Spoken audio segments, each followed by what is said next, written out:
Well, hey guys, how's everybody? Hope everybody's doing great.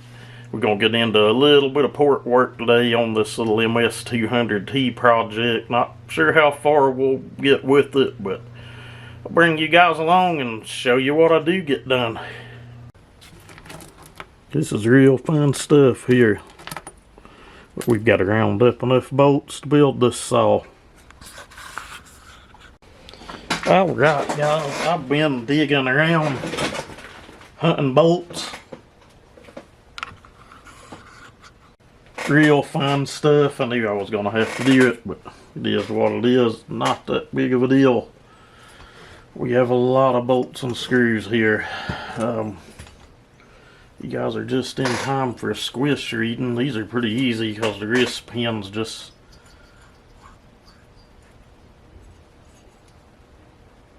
I like to measure it across the wrist pin. This one's going to be pretty tight, and I will tell you, and I'll show you once the cylinder's off, but I have went ahead and cleaned up the squish band. That's all I done to it. I didn't cut a bunch out of it, just merely cleaned it up.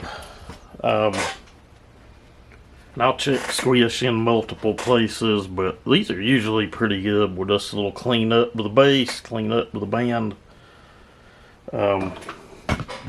Base gasket delete, they're usually pretty good. Alright guys, first off I'd like to apologize for all the little short videos I'm doing. Just got a lot going on around here, and when we get into this new building that we're working on, maybe we'll get things back on track and get, you know, a little longer, more interesting content put out for you guys. Alright guys, so where are we at on this build? First of all, this belongs to Simple Man, for those of you that might have missed that in one of the other videos. And for some reason, the 200t stuff, even like the clone ones, I don't know, it just don't get a lot of attention. I don't know what the culprit is. But the paint work on these are not done. I'm just kind of waiting on it to at least get up into the 50s one day to redo it.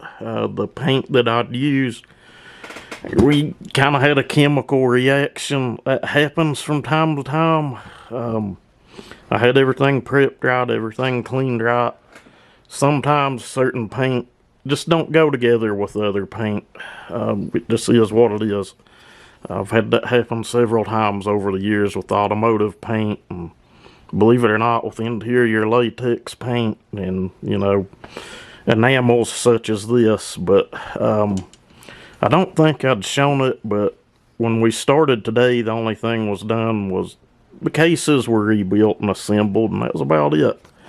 I might have had that piston mounted on there in the beginning, may not have, I don't remember. But anyway, I'd done the ignition, put the coil on, got all the wiring ran. The kill wire runs up through the cases, through two different grommets, and up to the top. Your coil wire goes through and works around, and you kind of have to screw it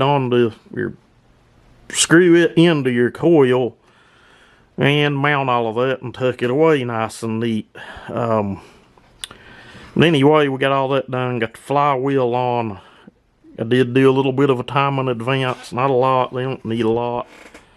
And I did, like I'd mentioned earlier, I decked the base of the cylinder enough just to clean it up, make sure it was good and true, and cleaned up the squish band just to make everything was good and copacetic there. And, you know, went and added this 21 thou on the squish, which is awesome for this build.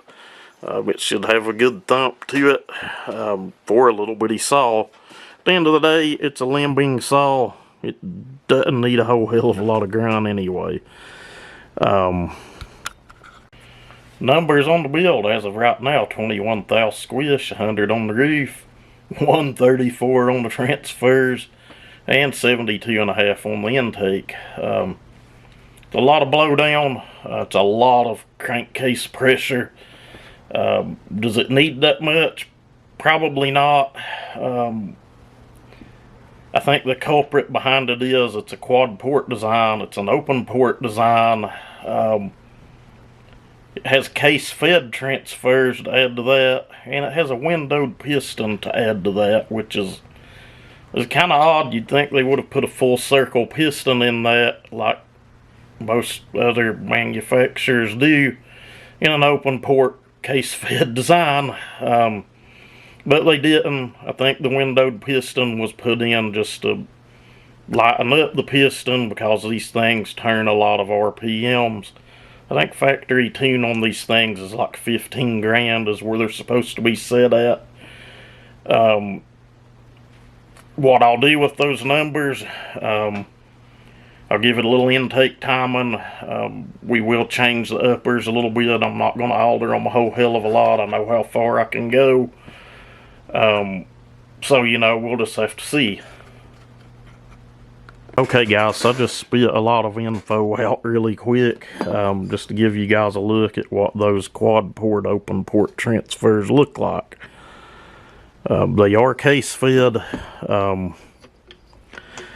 Again, I'm not sure why they used a windowed piston. That's what we mean by a windowed piston. You usually only see these on certain closed port designs. Look at the cases. Again, they are case fed. You can see that. Not for sure what the culprit was behind that, but I don't know they work. These things are rippers, just mildly done, or even in stock form. Alright, with all that said, it is getting really cold out here. They are actually giving snow in the morning. Rain and snow mix for tomorrow, so it's going to get nasty. I don't know when we'll see another video on this. This is about all I've got going on with it right now. Once I get into the port work on it, probably bring you guys back and give you a look. Anyway, with that said, anybody that watched this, we do appreciate it. We do have another channel I've started up. I'll put it in a pinned comment down below. It's called Southwest Customs. It's mainly just where I'm going to put all the other randomness that you're used to seeing on this channel, like car repairs, painting projects and things, just, you know, random stuff that we do. But anyway, you guys have a good one.